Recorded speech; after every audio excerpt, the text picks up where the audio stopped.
ऐसे ही 24,000 श्लोकों का ये समावेश शिव महापुराण की कथा वर्णन करती है कि कितने जन्म हमारे निकलते गए, आते गए, फिर निकलते गए, फिर आते गए।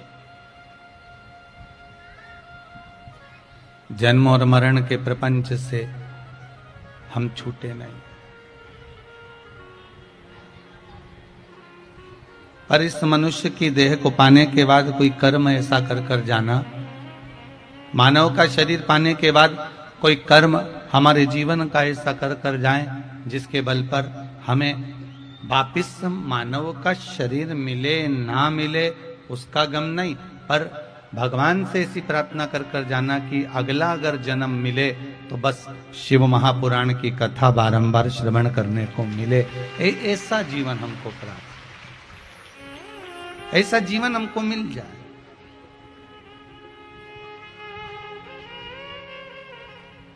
और एक बार अगर मानव की देह अगर हमको मिल रही है, मानव का शरीर प्राप्त हो रहा है, भजन प्राप्त हो रहा है, स्मरण प्राप्त हो रहा है, तो वो हमें किसी भी रूप में हमें शिव की शरणागति की ओर लेकर जाए।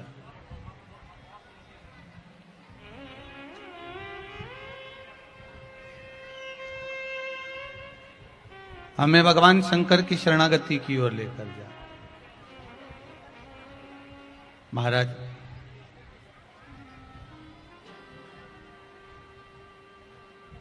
अगर मनुष्य का शरीर अगर देवताओं को भी मिला है ना, तो उनके पीछे भी चिंता लगी हुई थी, उनके पीछे भी टेंशन लगा हुआ था। आप उठाकर भगवान के स्वयं के चरित्र को देख लीजिए। मानव का जन्म अगर मिला है तो चिंताएं तो हमें व्यापेगी, टेंशन तो हमको रहेगा।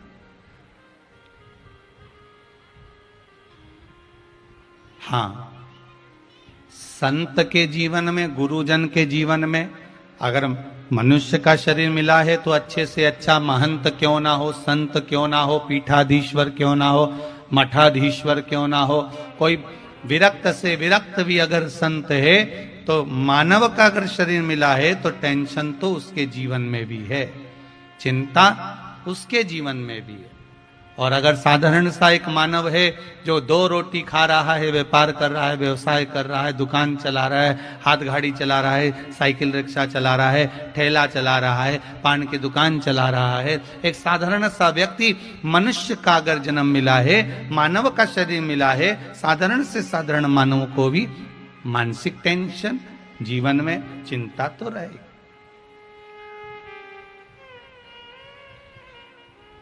एक बात पहले कही थी, आज फिर कहते हैं।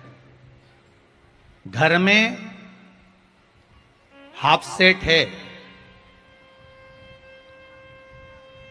घर में डिनर सेट है, भोजन का सेट भी,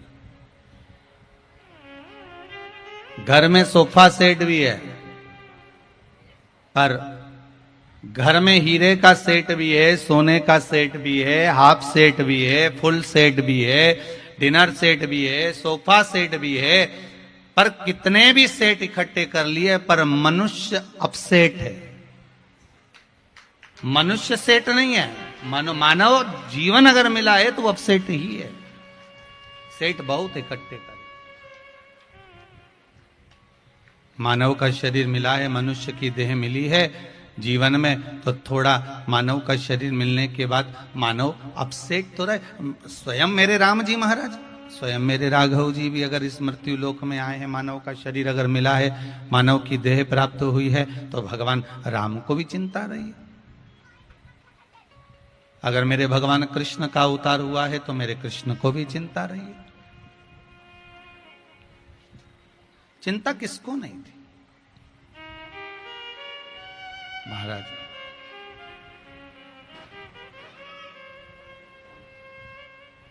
रुक्मणी मैया भगवान कृष्ण की 16,108 रानियों में से एक,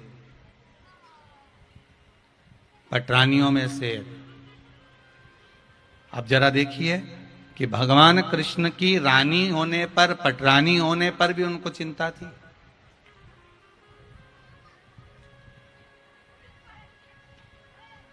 घर में बेटे का जन्म हुआ, रुक्मणी मैया के गर्भ से भगवान प्रद्युम्न का जन्म हुआ। श्रीमद् भागवत कथा कहती है घर में बेटे का जन्म हुआ और बेटे का जन्म होने के बाद 10वें दिन ही बेटे का हरण हो गया। सुनिए कि नहीं सुनी भागवत जी में? सुना है ना कि बेटे का जन्म हुआ, प्रद्युम्न का जन्म हुआ और प्रद्युम्न का जन्म होने पर 10वें दिन तो बेटे का अपहरण हो गया।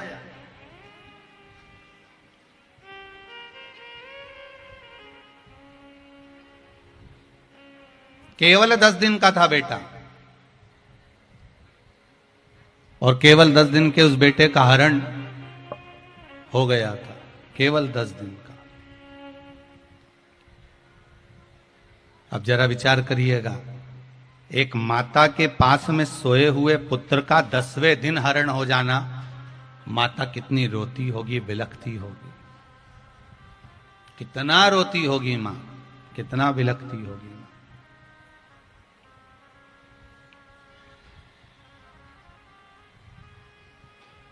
और केवल ज्यादा बड़ा भी नहीं था, केवल 10 दिन का, कितना बिलखना होता। महाराज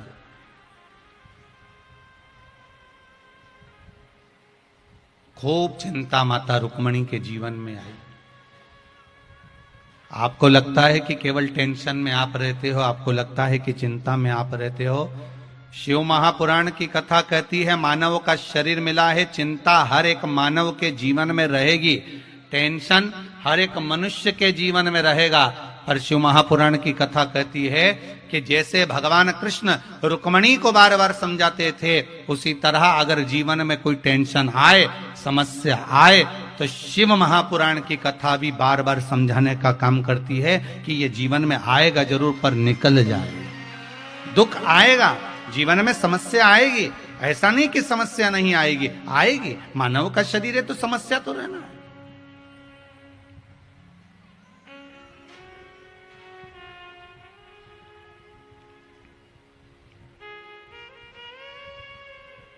रुक्मणी मैया खूब रोई। अब देखो भगवान कृष्ण की धर्मपत्नी रो रही हैं, उधर राम जी महाराज की कथा को उठाकर देख लो तो माता सीता रो रही हैं। समस्या आई कि नहीं आई माता जानकी के साथ में? राम जी पर भी समस्या आई, राम जी को भी टेंशन रहा, लखन लाल जी को भी टेंशन रहा, भगवान कृष्ण को भी टेंशन रहा। समस्या क्या नहीं आई? अगर मानव का देह मिला है, हम कहते हैं कि मनुष्य का शरीर मिला और आपको समस्या नहीं रहेगी, टेंशन नहीं रहेगा, या कोई तुमको बाबा जोगी मिल जाए, कोई ऐसा महाराज मिल जाए जो तुमसे कहे कि मैं तुमको ऐसा कर देता हूं कि तुम्हारी जिंदगी में कोई टेंशन रहेगा ही नहीं, तो चिंता तो होगी, टेंशन भी आएगा, समस्या भी आएगी। पर इतना याद रखना, मेरे भगवान कृष्ण रुक्मणी जी को समझा समझा कर चिंता कम कर देते हैं, राम जी सीता जी को समझाकर चिंता कम कर देते हैं, और राम जी और कृष्ण जी को चिंता आती है तो देवाधिदेव महादेव समझाकर कम कर देते हैं। उसी तरह आपके जीवन में भी समस्या आए, चिंता आए, आएगी, पर हमें भटकना नहीं, हमें शंकर की शरण में रहना, हमें शिव के चरणारविंद में रहना, हमें शिव चरणों की ओर जाना है। जब हम भगवान शंकर के चरणारविंद की ओर जाएंगे, जब हम भगवान शंकर के चरणों का स्मरण करेंगे, शंकर भगवान के चरणों का नाम जाप करेंगे, शंकर भगवान के चरणों का स्तवन करेंगे, तो अपने आप चिंता समाप्त हो आएगी। समस्या, दुख भी आएगा, तकलीफ भी आएगी, कष्ट भी आएगा, रोग भी आएगा, बीमारी भी आएगी, दुख भी आएगा। मनुष्य का शरीर मिला है, 2 कारणों से मिला, एक भगवान का भजन करने के लिए, एक कर्म का भोग भोगने के लिए। आएगी समस्या, दुख भी आएगा, तकलीफ भी आएगी, कष्ट भी आएगा, रोग भी आएगी, बीमारी भी आएगी। रुक्मणी जी बार बार अपने पुत्र को याद कर कर रोती थी। 10 दिन का वो बालक हरण कर लिया गया था, ले गए थे,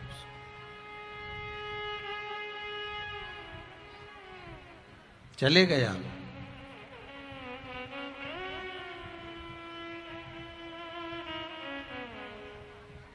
बहुत प्रयास करा, रुक्मणी जी को समझाया गया, हे रुक्मणी जरा ध्यान लगाइए रुक्मणी,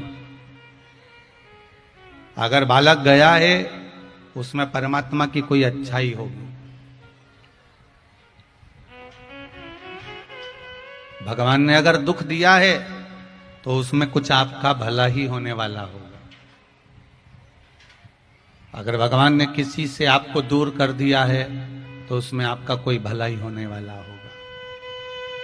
आप तो हर चीज में कुछ अच्छा सोचिए ना, हर चीज में कुछ श्रेष्ठ सोचने का प्रयास करिए, हर चीज में आप कुछ अच्छा सोचने का प्रयास करिए कि हमको जो मिल रहा है, हमको जो प्राप्त हो रहा है, हमको जो मिला है वो कम नहीं मिला, मेरे मालिक ने खूब अच्छा दिया है, सारा सुख मुझे दिया है, कौन सी कमी मुझे परमात्मा ने दे दी, जो मिल रहा है सब अच्छा ही तो मिल रहा है, उसने बुरा दिया कहाँ है हमको,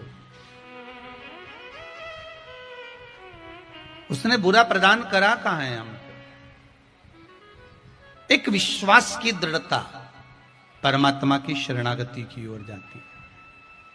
भगवान कृष्ण कहते हैं रुक्मणी तुम रोती क्यों, मेरा बेटा चले गया 10 दिन का, 10 दिन का बेटा गया गया गया, भगवान समझाते रहे, रुक्मणी जी को चिंता व्याप्ति रही, रुक्मणी जी को चिंता व्याप्ति गई, चिंता लगी रही, टेंशन बना रहा, बना बना मेरे भगवान हमेशा कहते थे तू चिंता मत कर, अगर भगवान ने सुख दिया है तो दुख भी देगा और दुख दिया है तो सुख भी देगा, तू क्यों चिंता करती है रुक्मणी, तू चिंता मत कर। और रुक्मणी जी को समझाते समझाते समझाते समझाते समझाते समझाते 18 साल निकल गए थे, तब जाकर प्रद्युम्न 18 साल के बाद वापिस लौट कर आया था।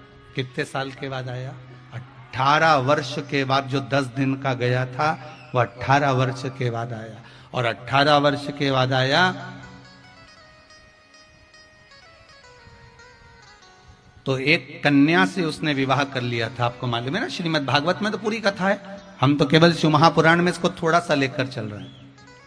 माया देवी के साथ, महामाया के साथ,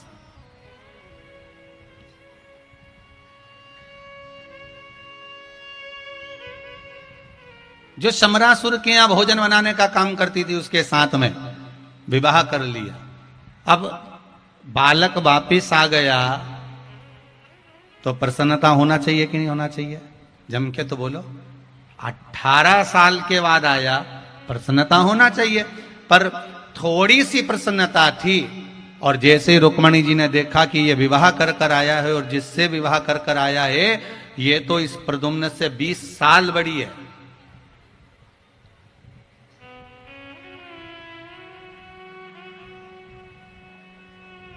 कितने वर्ष बड़ी है, 20 वर्ष। फिर चिंता लग गई, फिर टेंशन आ गया।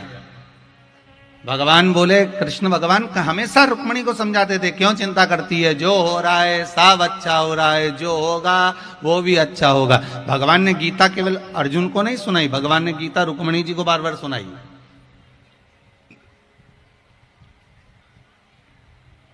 पर होता है, बाहर के व्यक्ति को गीता सुनाई जाए ना तो समझ जाता है, और घर के व्यक्ति को गीता सुना दो तो वो क्या अपना ज्ञान अपने पास में रख लो,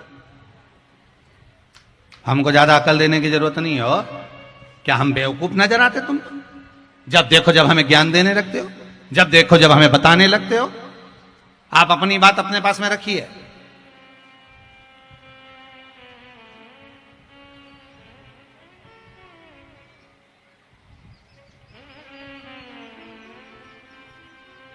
एक बाहर का व्यक्ति को अगर आपने ज्ञान दिया होता है, एक बेचारा, एक पंडित जी, एक ब्राह्मण देवता, एक कथाकार, एक गांव में गए, गांव में जाकर उन्होंने कहा भैया हमको यहाँ कथा करना है, महाराज हमें यहाँ कथा करना है, यहाँ पर कथा करवाओ हमारी। तो इतने में गांव के लोग बोले हमारे यहाँ कोई कथा मथा कोई सुनता नहीं महाराज जी, आप तो रहने दो। इतने में पंडित जी ने तो कह दिया, जजमान कथा तो करवाना पड़ेगी, तुम हमारे यजमान हो, तुम्हें कथा करवाना पड़ेगी। क्या करना पड़ेगा, तुम तो एक दरी बिछा दो, और दरी बिछा के एक चौकी रख दो, पाटा, हम इस पे चौरंग पर हम पोथी रख के बाज देंगे, तुम पूरे गांव में खबर करवा दो कि कथा हो रही है। कितने दिन की करोगे? हम तो 1 ही दिन की कर देंगे, तुम तो बस खबर करवाओ। सारे गांव में खबर कर दी, हम बेचारा जजमान देखने गया तो अंदर दरी नहीं मिली। अब दरी नहीं मिली तो उसने क्या करा, अपनी धोती नीचे बिछा दी, इस पे बैठ जाओ, पट्टा रख दिया, कथा चालू हो गई। बेचारा जिसने अपनी धोती बिछाई थी वो बेचारा एक साइड बैठ गया। अब क्या करे, धोती एक ही थी, उसने बिछा दी। अब सब आए, बैठ गए, कथा चालू हुई। अब कथा चालू हुई तो किसी का मन लगा नहीं लगा, कथा में से धीरे धीरे धीरे धीरे उठ कर चले गए। कोई नहीं बचा, केवल एक ही बैठा था, जजमान। इतने में महाराज जी ने जब कथा पूरी करी, पूरी करते से ही महाराज जी बोले, भैया सब चले गए, तुम नहीं गए? उसने कहा, महाराज जाने को तुम्हें कब का चले जाता, पर मेरी धोती पे तो तुम बैठे हो। अब जब तक धोती तुम छोड़ो नहीं तब तक मैं उठूं।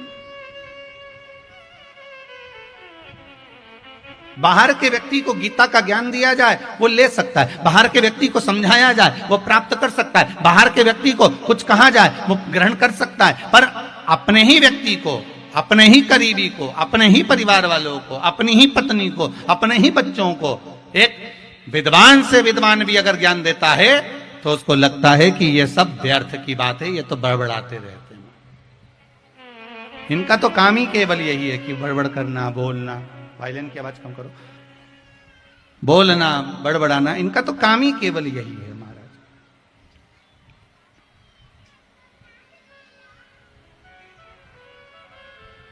एक ज्ञान देना और एक ग्रहण करना, अंतर है। बहुत बहुत ध्यान दीजिएगा महाराज। कह देना, प्रदान कर देना, बोल देना एक अलग बात। सास कह के थक जाती है कि ऐसा करो, ऐसा करो, ऐसा करो। बहू को लगता है हम हमारे मायके से जो सीख के आए ना बहुत अच्छा सीख के आए, हम जो कर रहे हैं ना बहुत अच्छा कर रहे हैं, हम जो कार्य कर रहे हैं हमारे बराबर कोई नहीं कर सकता, हम जो कर रहे हैं उसमें हमारी श्रेष्ठता, हम जो कर रहे हैं उसमें हमारी श्रेष्ठता है, हम जो कार्य कर रहे हैं उसमें हमारी श्रेष्ठता बनी हुई है, हमें नहीं करना